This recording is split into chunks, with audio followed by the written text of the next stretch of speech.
Good evening. The television and radio stations of the United States and their affiliated stations are proud to provide facilities for a discussion of issues in the current political campaign by the two major candidates for the presidency. The candidates need no introduction. The Republican candidate, Vice President Richard M. Nixon, and the Democratic candidate, Senator John F. Kennedy. According to rules set by the candidates themselves, each man shall make an opening statement of approximately 8 minutes duration and a closing statement of approximately 3 minutes duration. In between, the candidates will answer or comment upon answers to questions put by a panel of correspondents. In this, the first discussion in a series of 4 joint appearances, the subject matter has been agreed will be restricted to internal or domestic American matters. And now for the first opening statement by Senator John F. Kennedy. Mrs. Nixon. In the election of 1860, Abraham Lincoln said the question was whether this nation could exist, half slave or half free. In the election of 1960, and with the world around us, the question is whether the world will exist, half slave or half free, whether it will move in the direction of freedom, in the direction of the road that we are taking, or whether it will move in the direction of slavery. I think it will depend in great measure upon what we do here in the United States, that we build, on the kind of strength that we maintain. We discussed tonight domestic issues, but I would not want that to be any implication to be given that this does not involve directly our struggle with Mr. Khrushchev for survival.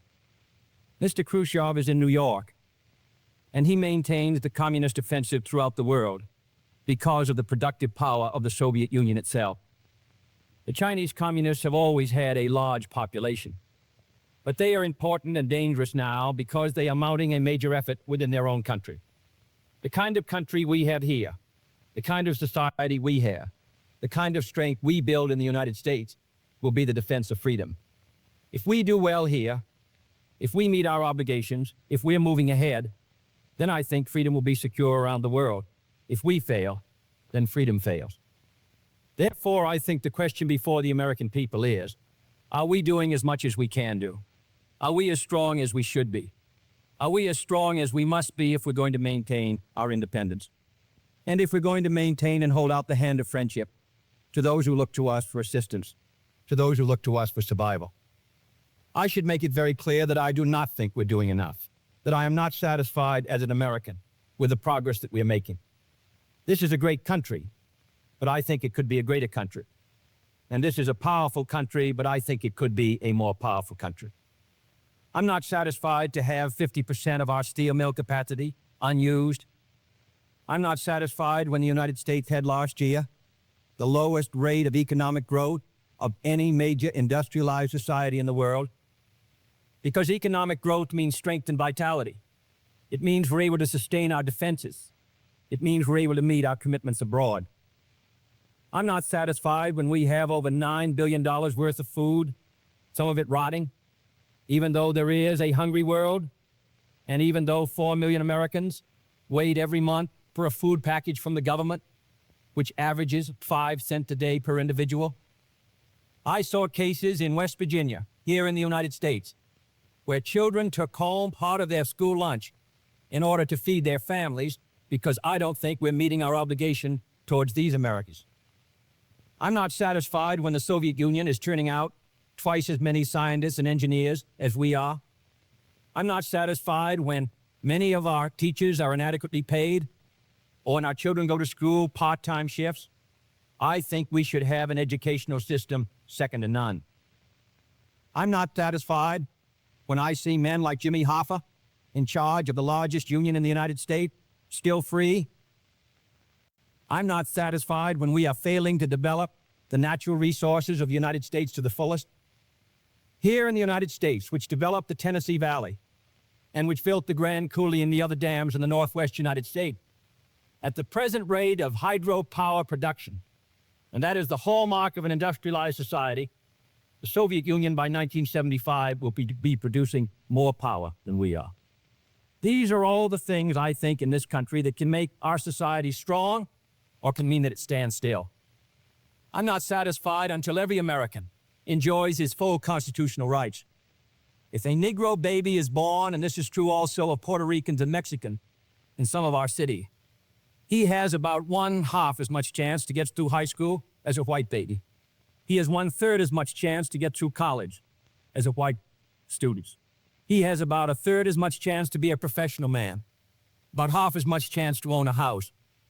He has about 4 times as much chance that he'll be out of work in his life as the white baby.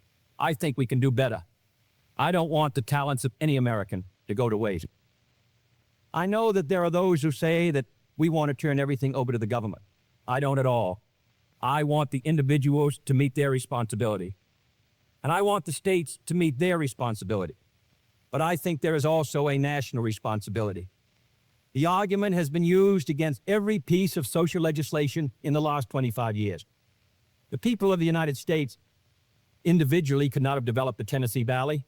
Collectively, they could have.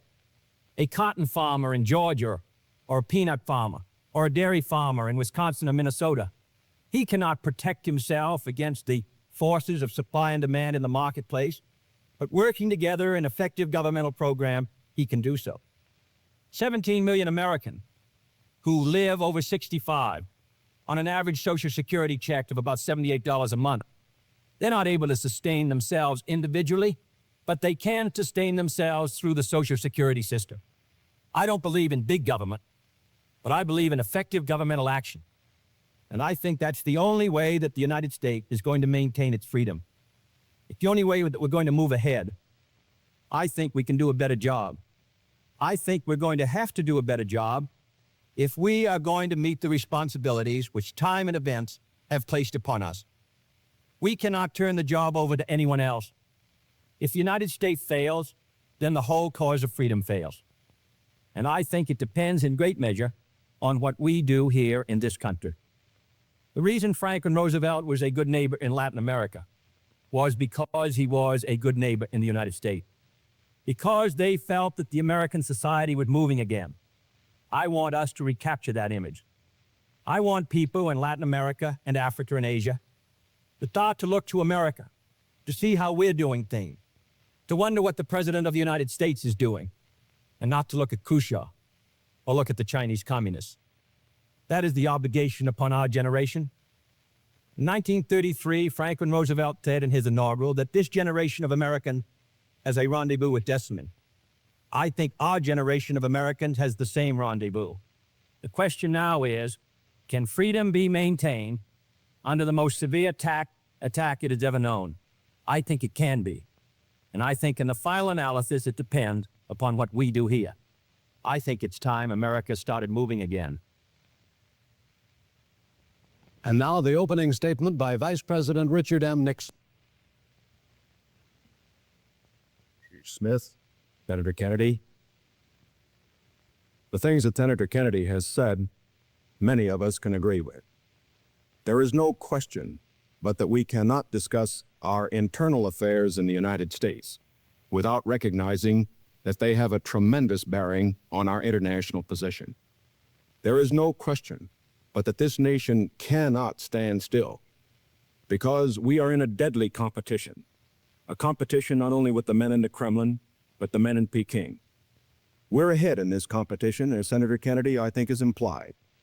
But when you're in a race, the only way to stay ahead is to move ahead. And I subscribe completely to the spirit that Senator Kennedy has expressed tonight, the spirit that the United States should move ahead. Where then do we disagree? I think we disagree on the implication of his remarks tonight, and on the statements that he has made on many occasions during his campaign to the effect that the United States has been standing still.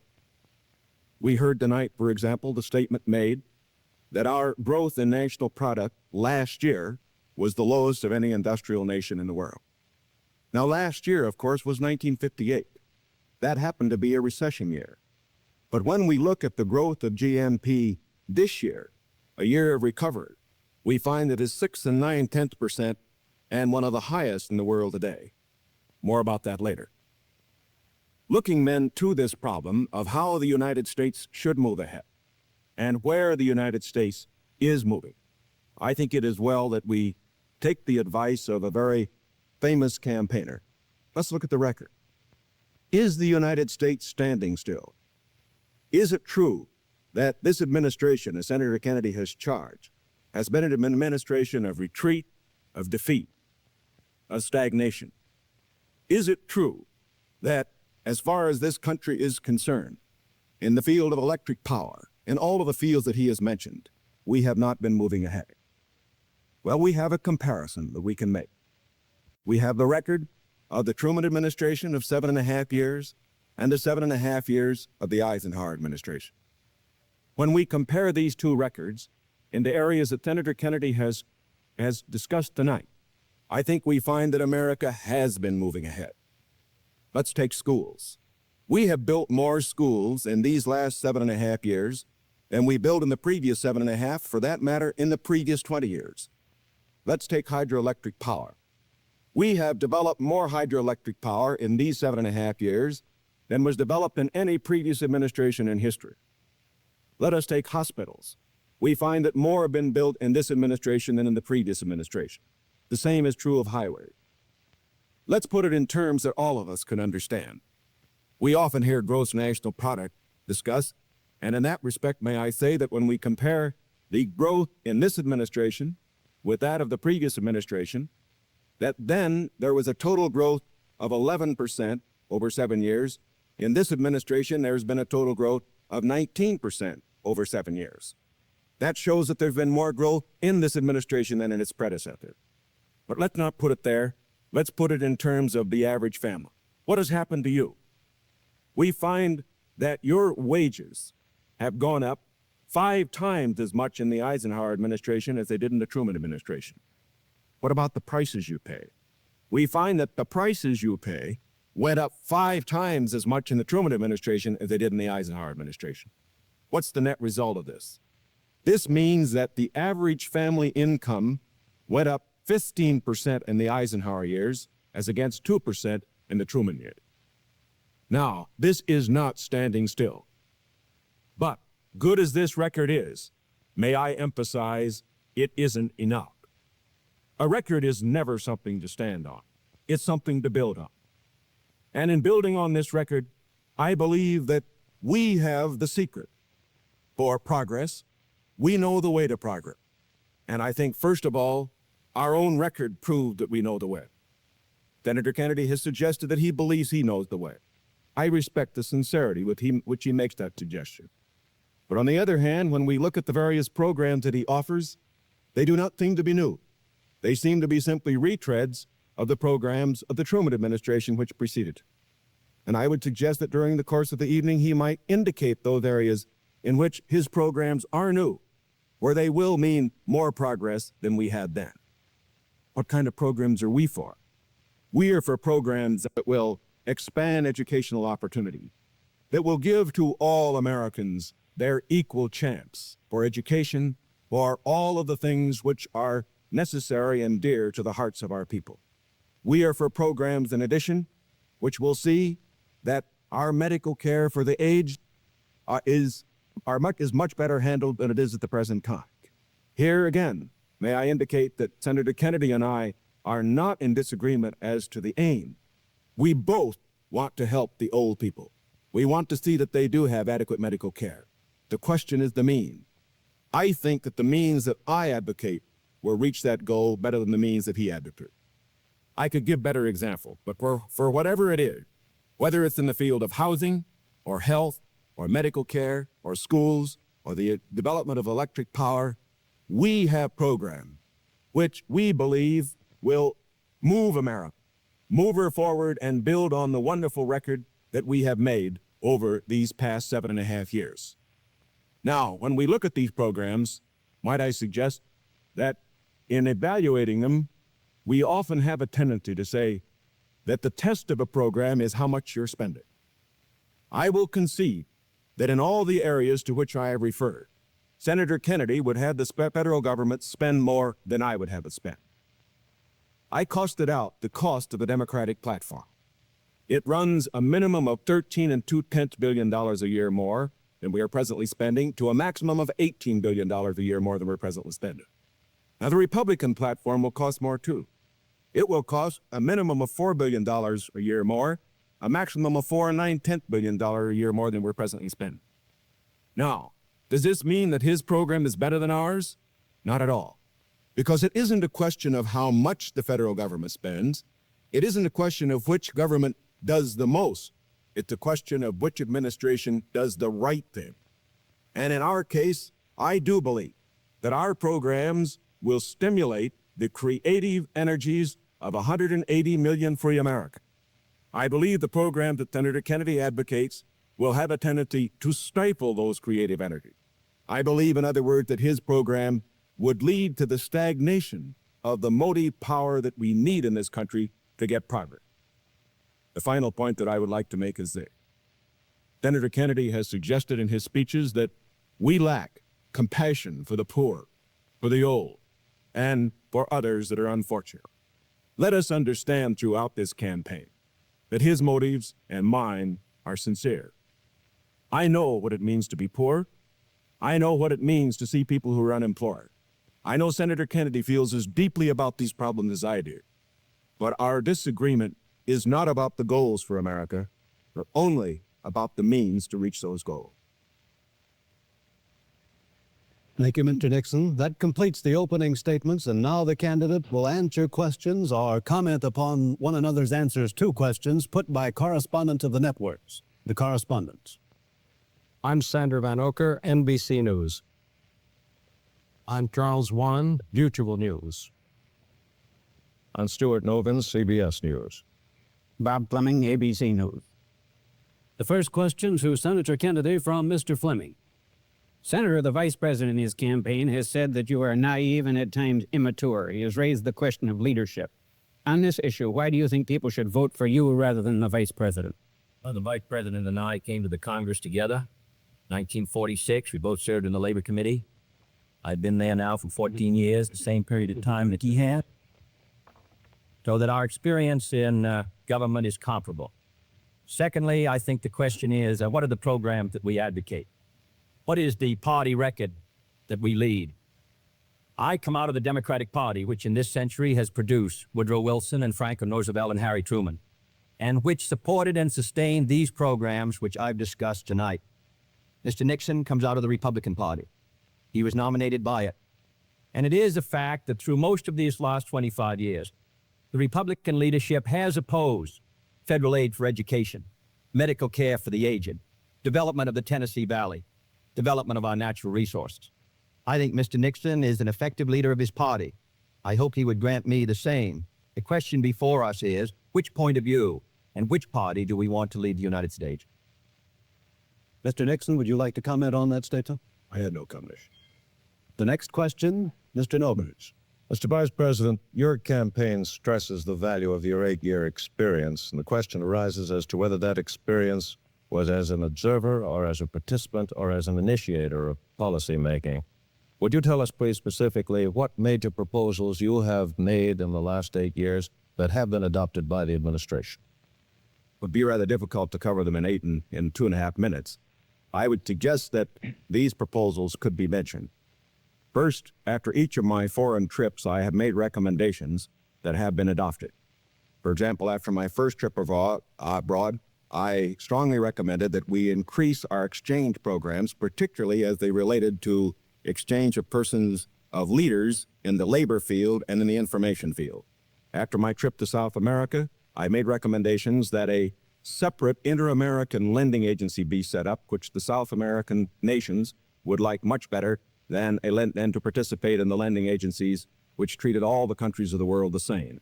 I have made other recommendations after each of the other trips. For example, after my trip abroad to Hungary, I made some recommendations with regard to the Hungarian refugee situation, which were adopted not only by the president, but some of them were enacted into law by the Congress. Within the administration, as a chairman of the President's Committee on Price Stability and Economic Growth, I have had the opportunity to make recommendations which have been adopted within the administration and which I think have been reasonably effective. I know Senator Kennedy suggested in a speech at Cleveland yesterday that that committee had not been particularly effective.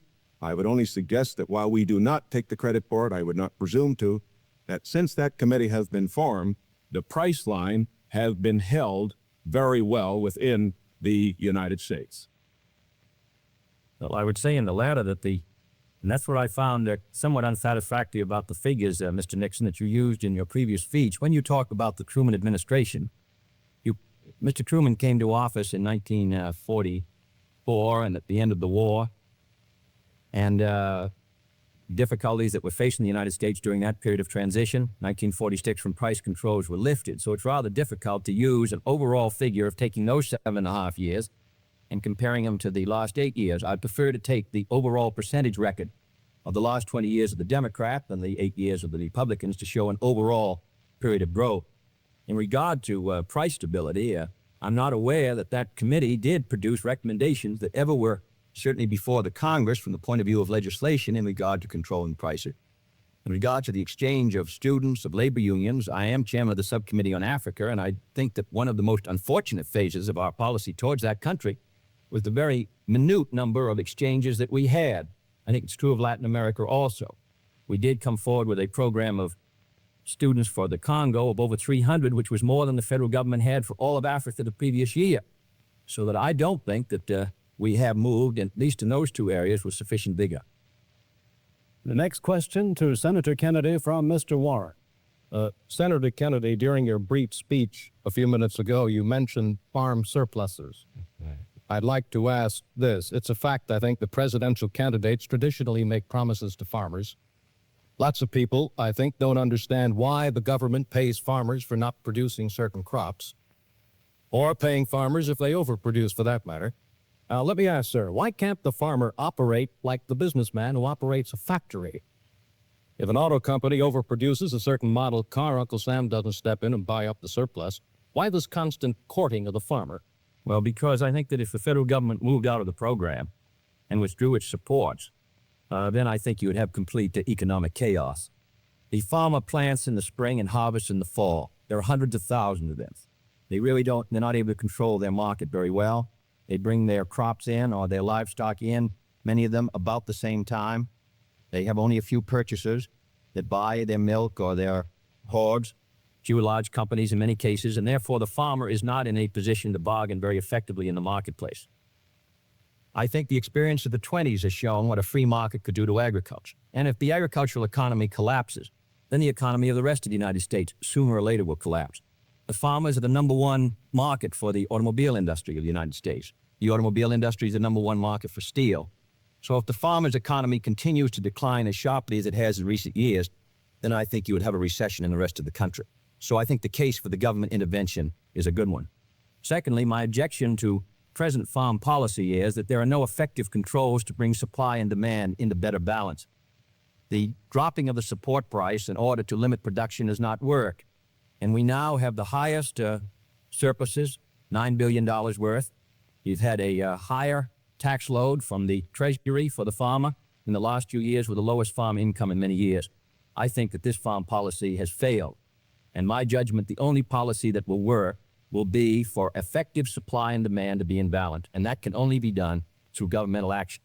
I therefore suggest that in those basic commodities which are supported, that the federal government, after endorsement by the farmers in that commodity, attempt to bring supply and demand into balance, attempt effective production controls so that we won't have that 5 or 6% surplus which breaks the price 15 or 20%. I think Mr. Benson's program has failed. And I must say, after reading the Vice President's speech before the farmers as he read mine, I don't believe that it's very much different from Mr. Benson. I don't think it provides effective governmental controls. I think the support prices are tied to the average market price of the last 3 years, which was Mr. Benson's theory. I therefore do not believe that this is a sharp enough breach with the past to give us any hope of success for the future. Mr. Nixon, comment? I, of course, disagree with Senator Kennedy insofar as his suggestion as to what should be done on the farm program.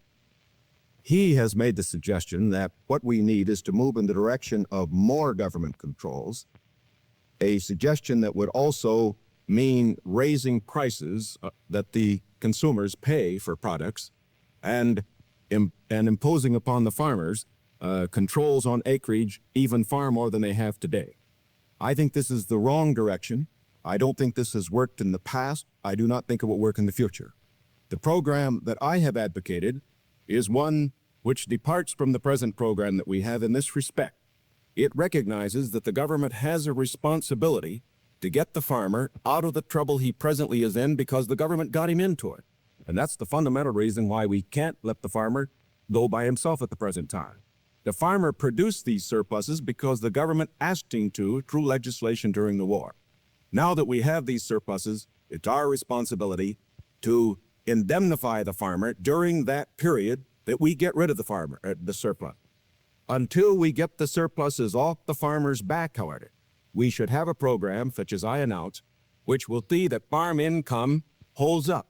But I would propose holding that income up, not through a type of program that Senator Kennedy has suggested that would raise prices, but one that would indemnify the farmer, pay the farmer in kind from the products which are in surplus. The next question to Vice President Nixon from Mr. Van Oker. Mr. Vice President, since the question of executive leadership is a very important campaign issue, I'd like to follow Mr. Novan's question. Now, Republican campaign slogans, we see them on signs around the country as you did last week, say, it's experience that counts. That's over a picture of yourself, sir. Implying that you've had more governmental executive decision-making experience than your opponent. Now, in his news conference on August 24th, President Eisenhower was asked to give one example of a major idea of yours that he adopted. His reply was, and I'm quoting, "If you give me a week, I might think of one. I don't remember." Now, that was a month ago, sir, and the president hasn't brought it up since. And I'm wondering, sir, if you can clarify which version is correct, the one put out by Republican campaign leaders or the one put out by President Eisenhower? Well, I would suggest, Mr. Van Oker, that you know the president, that was probably a facetious remark. I would also suggest that insofar as his statement is concerned, that I think it would be improper for the President of the United States to disclose the instances in which members of his official family had made recommendation, as I have made them through the years, to him which he has accepted or rejected. The President has always maintained, and very properly so, that he is entitled to get what advice he wants from his cabinet and from his other advisors without disclosing that to anybody, including, as a matter of fact, to Congress. Now, I can only say this. Through the years, I have sat in the National Security Council. I have been in the cabinet. I have met with the legislative leaders. I have met with the president when he made the great decisions with regard to Lebanon, Kimoy Matsu, other matters. The president has asked for my advice. I have given it. Sometimes my advice has been taken. Sometimes it is not. I do not say that I have made the decision, and I would say that no president should ever allow anybody else to make the major decision. The president only makes the decision. All that his advisors do is to give counsel when he asked for it. As far as what experience counts and whether that is experience that counts, that isn't for me to say. I can only say that my experience is there for the people to consider. Senator Kennedy's is there for the people to consider. As he pointed out, we came to the Congress in the same year. His experience has been different from mine. Mine has been in the executive branch. His has been in the legislative branch. I would say that the people now have the opportunity to evaluate his as against mine, and I think both he and I are going to abide by whatever the people decide.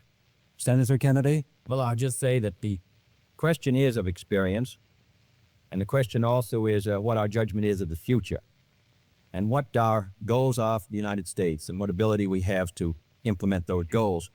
Abraham Lincoln came to the presidency in 1860 after a rather little-known session in the House of Representatives, and after being defeated for the Senate in 58 and was a distinguished president. There's no certain road to the presidency. There are no guarantees that if you take one road or another that you will be a successful president. I have been in the Congress for 14 years. I have voted in the last 8 years. When the Vice President was presiding over the Senate and meeting his other responsibilities. I have met decisions over 800 times on matters which affect not only the domestic security of the United States, but as a member of the Senate Foreign Relations Committee. The question really is, which candidate and which party can meet the problems that the United States is going to face in the 60s? The next question to Senator Kennedy from Mr. Novums.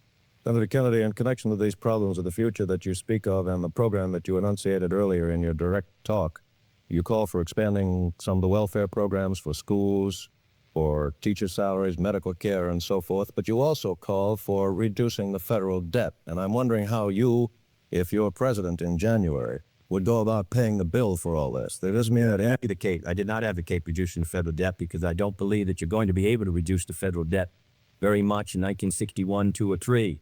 I think you have heavy obligations which affect our security, which we're going to have to meet. And therefore, I've never suggested we should be able to retire the debt substantially or even at all in 1961 or 2. Senator, I believe in one of your speeches you suggested that reducing the interest rate would help toward... No, not reducing the interest. Reducing the interest rate, in my judgment, the hard money, tight money policy, fiscal policy of this administration has contributed to the slowdown in our economy, which helped bring the recession of 54, which made the recession of 58 rather intense, and which has slowed somewhat our economic activity in 1960. What I have talked about, however, the kind of programs that I talk about, in my judgment, are fiscally sound. Medical care for the aged, I would put under Social Security. The Vice President and I disagree on this. The program, the Javits-Nixon or the Nixon-Javits program, would have cost, if fully used, $600 million by the government per year and $600 million by the state. The program which I advocated, which failed by 5 votes in the United States Senate, would have put medical care for the aged in Social Security and would have been paid for through the Social Security system and the Social Security tax. Secondly, I support federal aid to education and federal aid for teacher salaries. I think that's a good investment. I think we're going to have to do it. And I think to heap the burden further on the property tax, which is already strained in many of our communities, will ensure, in my opinion, that many of our children will not be adequately educated and many of our teachers not adequately compensated. There is no greater return to an economy or to a society in an educational system second to none. On the question of the development of natural resources, I would pay as you go in the sense that they would be balanced and the power revenues would bring back sufficient money to finance the projects in the same way as the Tennessee Valley. I believe in the balanced budget, and the only conditions under which I would unbalance the budget would be if there was a grave national emergency or a serious recession. Otherwise, with a steady rate of economic growth, and Mr. Nixon and Mr. Rockefeller in their meeting said a 5% economic growth would bring by 1962 $10 billion extra in tax revenues. Whatever is brought in, I think that we can finance essential programs within a balanced budget if business remains orderly. Yes, I think what Mr. Noble referring to was not one of Senator Kennedy's speeches, but the Democratic platform, which did mention cutting the national debt. I think, too, that it should be pointed out that, of course, it is not possible, particularly under the proposal that Senator Kennedy has advocated, either to cut the national debt or to reduce taxes. As a matter of fact, it will be necessary to raise taxes. As Senator Kennedy points out, that as far as his one proposal is concerned, the one for medical care for the aged, that would be financed out of Social Security. That, however, is raising taxes for those who pay Social Security. He points out that he would make pay-as-you-go be the basis for our natural resources development. For our natural resources development, which I also support incidentally, however, whenever you and appropriate money for one of these projects, you have to pay now and appropriate the money, and while they eventually do pay out, it doesn't mean that the government doesn't have to put out the money this year. And so I would say that in all of these proposals that Senator Kennedy have made, they will result in one of two things. Either he has to raise taxes or he has to unbalance the budget. If he unbalances the budget, that means you have inflation, and that will be, of course, a very cruel blow to the very people, the older people that we've been talking about. As far as aid for school construction is concerned, I favor that, as Senator Kennedy did in January of this year, when he said he favored that rather than aid to teacher salaries. I favor that because I believe that's the best way to aid our schools without running any risk whatever of the federal government telling our teachers what to teach. The next question to Vice President Nixon from Mr. Warren. Mr. Vice President, you mentioned schools. It was just yesterday, I think you asked for a crash program to raise education standards. And this evening you talked about advances in education. Mr. Vice President, you said it was back in 1957 that salaries paid to school teachers were nothing short of a national disgrace. Higher salaries for teachers, you added, were important, and if the situation wasn't corrected, it would lead to a national disaster. Yet you refused to vote in the Senate in order to break a tie vote when that single vote, if it had been yes, would have granted salary increases to teachers. I wonder if you can explain that, sir. Awfully glad you got that question because, as you know, I got into it at the last, so my other question wasn't able to complete the argument.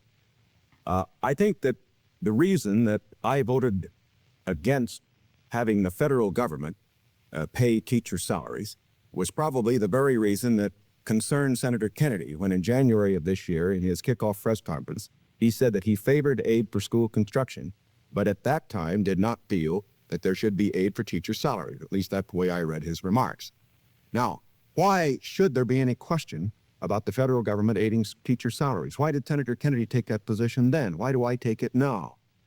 We both took it then, and I take it now for this reason. We want higher teacher salary. We need higher teacher salary. But we also want our education to be free of federal control. When the federal government gets the power to pay teachers, inevitably, in my opinion, it will acquire the power to set standards and to tell the teachers what to teach. I think this would be bad for the country. I think it would be bad for the teaching profession. There is another point that should be made. I favor higher salaries for teachers. But as Senator Kennedy said in January of this year in the same press conference, the way that you get higher salaries for teachers is to support school construction, which means that all the local school districts in the various states then have money which is freed to raise the standards for teacher salaries. I should also point out this. Once you put the responsibility on the federal government for paying a portion of teacher salary, your local communities and your states are not going to meet the responsibility as much as they should. I believe, in other words, that we have seen the local communities in the state assuming more of that responsibility. Teacher salaries, very fortunately, have gone up 50% in the last 8 years, as against only a 34% rise for other salaries. This is not enough. It should be more. But I do not believe that the way to get more salaries for teachers is to have the federal government get in with a massive program. My objection here is not the cost in dollars. My objection here is the potential cost in controls and eventual freedom for the American people by giving the federal government power over education, and that is the greatest power a government can have. Senator Kennedy, comment? When the vice president coached me in January 60, I do not believe the federal government should pay directly teachers' salaries, but that was not the issue before the Senate in February. The issue before the Senate was that the money would be given to the state. The state then could determine whether the money would be spent for school construction or teacher salary. On that question, the vice president and I disagreed. I voted in favor of that proposal and supported it strongly because I think that that provided assistance to our teachers for their salaries without any chance of federal control. And it is on that vote that Mr. Nixon and I disagreed, and his tie vote defeated, because breaking the tie defeated the proposal. I don't want the federal government paying teachers' salaries directly, but if the money will go to the states, and the states can then determine whether it shall go for school construction or for teachers' salaries, in my opinion, you protect the local authority over the school board and the school committee. And therefore, I think that was a sound proposal, and that is why I supported it, and I regret that it did not pass. Secondly, there have been statements made that the Democratic platform would cost a good deal of money and that I'm in favor of unbalancing the budget. That is wholly wrong, wholly in error, and it is a fact that in the last 8 years, the Democratic Congress has reduced the request for the appropriation by over $10 billion. That is not my view, and I think it ought to be stated very clearly on the record. My view is that you can do these programs, and they should be carefully drawn within a balanced budget if our economy is moving ahead. The next question to Senator Kennedy from Mr. Van Oker. Senator, you've been promising the voters that if you are elected president, you'll try and push through Congress bills on medical aid to the aged, a comprehensive minimum hourly wage bill, federal aid to education. Now, in the August post-convention session of the Congress, when you at least held up the possibility you could one day be president, and when you had overwhelming majorities, especially in the Senate, you could not get action on these bills. Now, how do you feel that you'll be able to get them in January if you weren't able to get them in August? If I may take the bills, we did pass in the Senate the bill to provide a $1.25 minimum wage. It failed because the House did not pass it, and the House failed by 11 votes. And I might say that 2/3 of the Republicans in the House voted against a $1.25 minimum wage, and a majority of the Democrats sustained it. Nearly 2/3 of them voted for the $1.25. We were threatened by a veto if we passed the $1.25. It's extremely difficult, with the great power that the president does, to pass any bill when the president is opposed. All the president needs to sustain his veto of any bill is 1/3 plus 1 in either the House or the Senate. Second, we passed a federal aid to education bill in the Senate. It failed to come to the floor of the House of Representatives.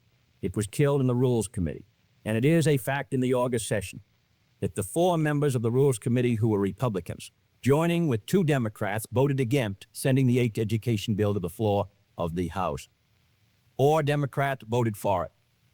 Every Republican on the Rules Committee voted against sending that bill to be considered by the members of the House of Representatives. Thirdly, on medical care for the aged. This is the same fight that's been going on for 25 years in Social Security. We wanted to tie it to Social Security. We offered an amendment to do so. 44 Democrats voted for it. 1 Republican voted for it. And we were informed at the time it came to a vote that if it was adopted, the President of the United States would veto it. In my judgment, a vigorous Democratic president, supported by a Democratic majority in the House and Senate, can win the support for these programs. But if you send a Republican president and a Democratic majority, and the threat of a veto hangs over the Congress, in my judgment, you will continue what happened in the August session, which is a clash of party and inaction. Mr. Nixon, comment? Well, obviously, my views are a little different. First of all, I don't see how it's possible for a 1/3 of a body, such as the Republicans have in the House and the Senate, to stop 2/3 if the 2/3 are adequately led. I would say, too, that when Senator Kennedy refers to the action of the House Rules Committee, there are 8 Democrats on that committee and 4 Republicans. It would seem to me, again, that it is very difficult to blame the 4 Republicans for the 8 Democrats not getting something through that particular committee.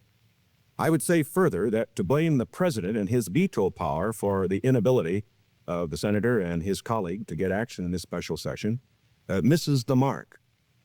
When the president exercises his veto power, he has to have the people behind him, not just the 1/3 of the Congress. Because let's consider it. If the majority of the members of the Congress felt that these particular proposals were good issues, majority of those that were Democrats, why didn't they pass them and send them to the president and get a veto and have an issue? The reason why these particular bills in the various fields that have been mentioned were not passed was not because the president was against it. It was because the people were against it. It was because they were too extreme.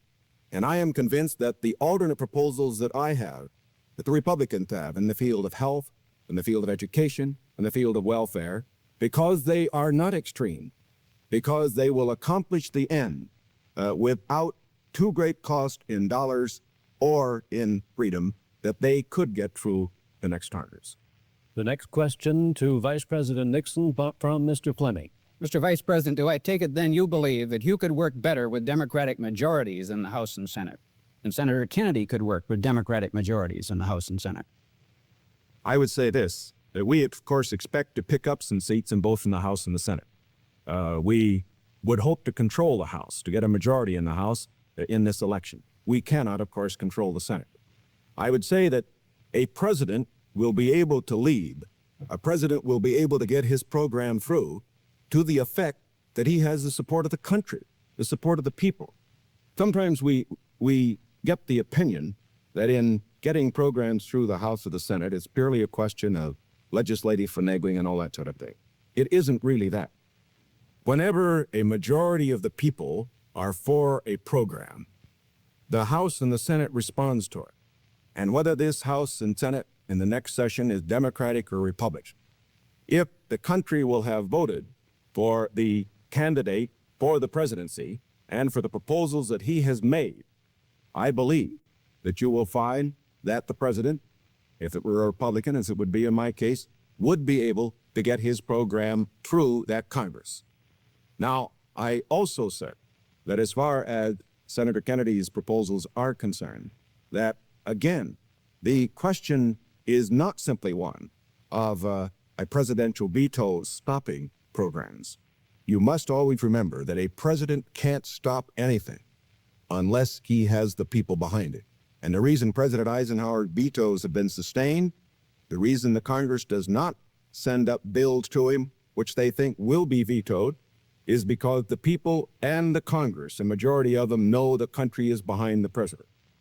Senator Kennedy? Well, now let's look at these bills that the Vice President suggests were too extreme.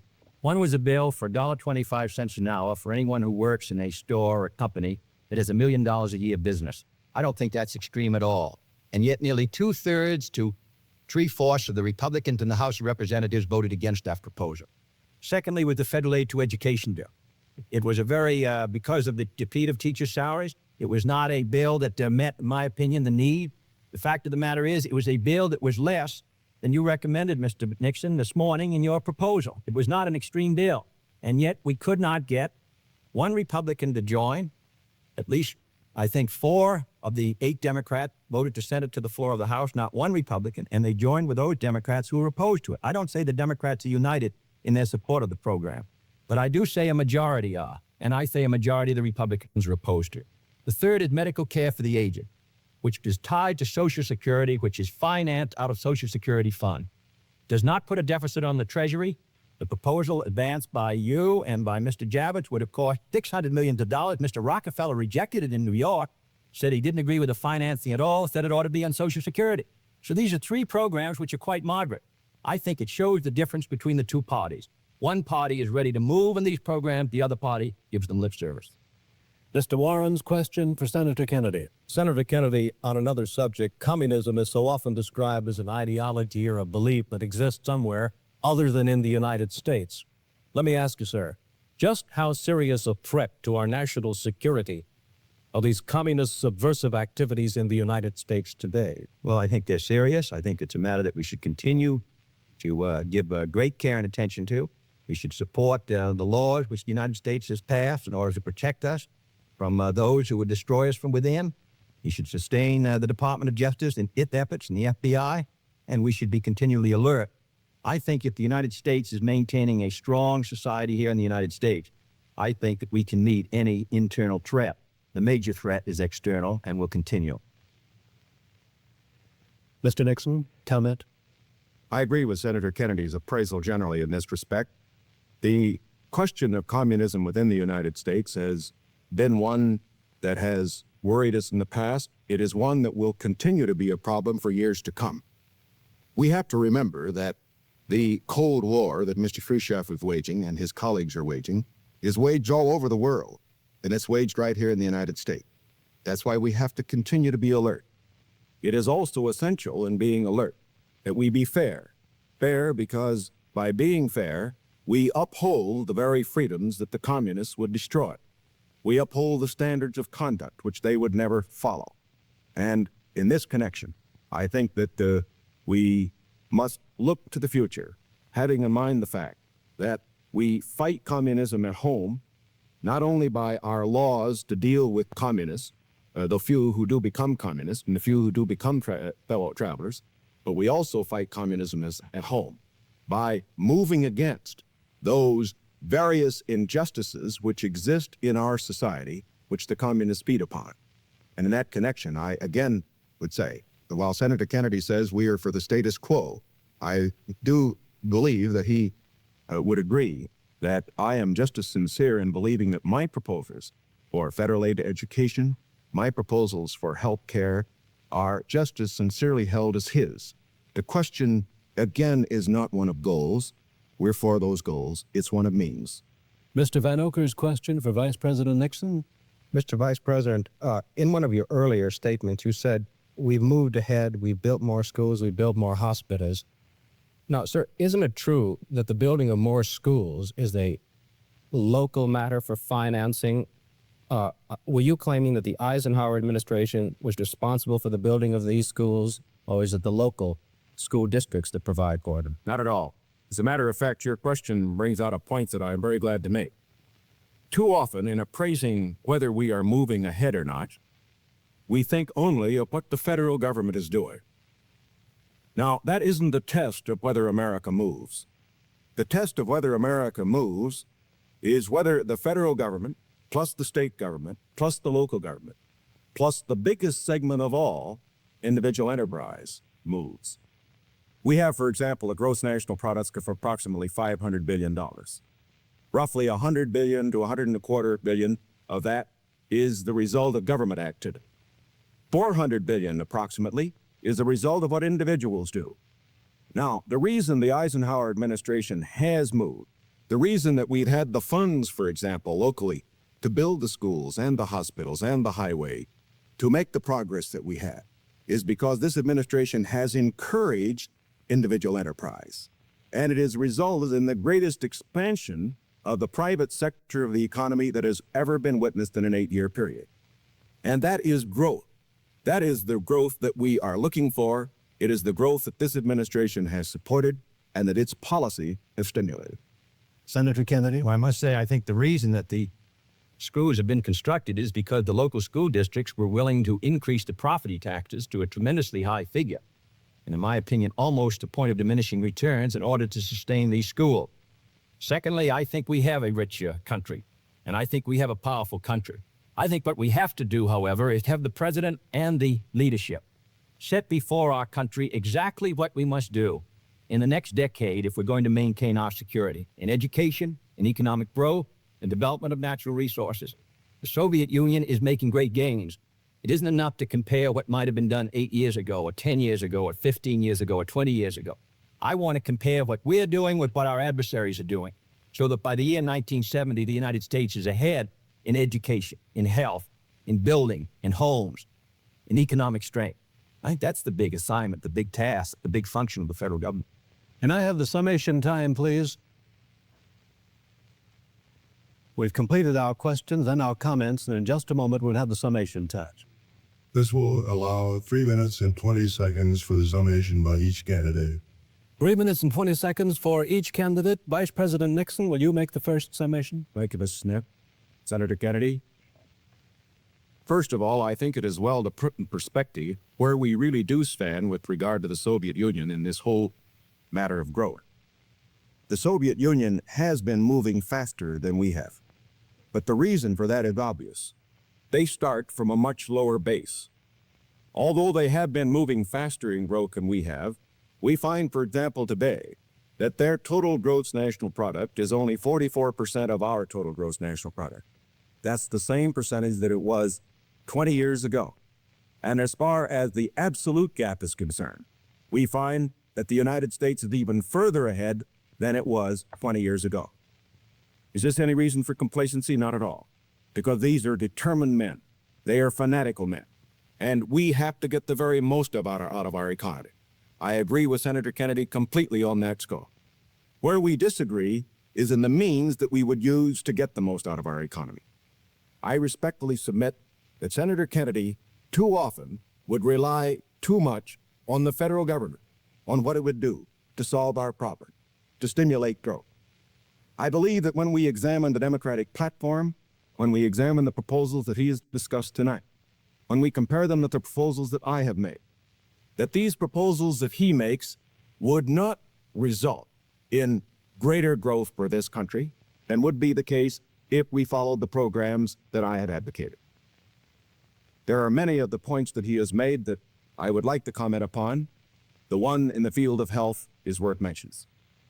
Our health program, the one that Senator Javits and other Republican senators, as well as I, supported, is one that provides for all people over 65 who want health insurance the opportunity to have it if they want it.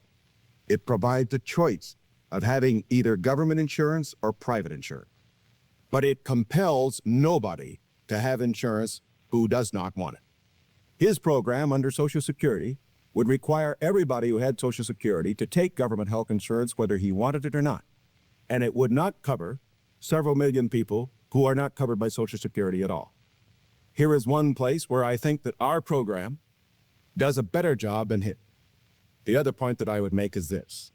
This downgrading of how much things cost, I think many of our people will understand better when they look at what happened during the Truman administration, when the government was spending more than it took in. We found savings over a lifetime eaten up by inflation. We found the people who could least afford it, people on retired incomes, people on fixed incomes, we found them unable to meet their bills at the end of the month. It is essential that a man who's president of this country certainly stand for every program that will mean for growth. And I stand for programs that will mean growth and progress. But it is also essential that he not allow a dollar spent that could be better spent by the people themselves. Senator Kennedy, your conclusion? The point was made by Mr. Nixon that the Soviet production is only 44% of ours. I must say that 44% in that Soviet country is causing us a good deal of trouble tonight. I want to make sure that it stayed in that relationship. I don't want to see the day when it's 60% of ours and 70 and 75 and 80 and 90% of ours, with all the force and power that it could bring to bear in order to cause our destruction. Secondly, the Vice President mentioned medical care for the aged. Our program was an amendment to the Kerr Bill. The Kerr Bill provided assistance to all those who were not on Social Security. I think it's a very clear contrast. In 1935, when the Social Security Act was written, 94 out of 95 Republicans voted against it. Mr. Landon ran in 1936 to repeal it. In August of 1960, when we tried to get it again, but this time for medical care, we received the support of one Republican in the Senate on this occasion. Thirdly, I think the question before the American people is, as they look at this country and as they look the world around them, the goals are the same for all Americans. The means are at question. The means are at issue. If you feel that everything that is being done now is satisfactory, that the relative power and prestige and strength of the United States is increasing in relation to that of the communists, that we are gaining more security, that we are achieving everything as a nation that we should achieve, that we're achieving a better life for our citizens and greater strength, then I agree. I think you should vote for Mr. Nixon. But if you feel that we have to move again in the 60s, that the function of the president is to set before the people the unfinished business of our society, as Franklin Roosevelt did in the 30s, the agenda for our people, what we must do as a society to meet our needs in this country and protect our security and help the cause of freedom.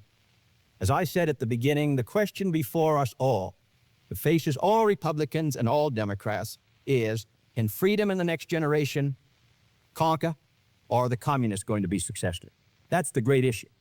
And if we meet our responsibilities, I think freedom will conquer. If we fail to move ahead, if we fail to develop sufficient military and economic and social strength here in this country, then I think that the tide could begin to run against us. And I don't want historians 10 years from now to say, these were the years when the tide ran out for the United States. I want them to say, these were the years when the tide came in. These were the years when the United States started to move again. That's the question before the American people, and only you can decide what you want this country to be, what you want to do with the future. I think we're ready to move. And it is to that great task, if we're successful, that we will address ourselves. Thank you very much, gentlemen. This hour has gone by all too quickly. Thank you very much for permitting us to present the next President of the United States on this unique program. I've been asked by the candidates to thank the American networks and the affiliated stations for providing time and facilities for this joint appearance. Other debate in this series will be announced later and will be on different subjects. This is Howard K. Smith. Good night from Chicago.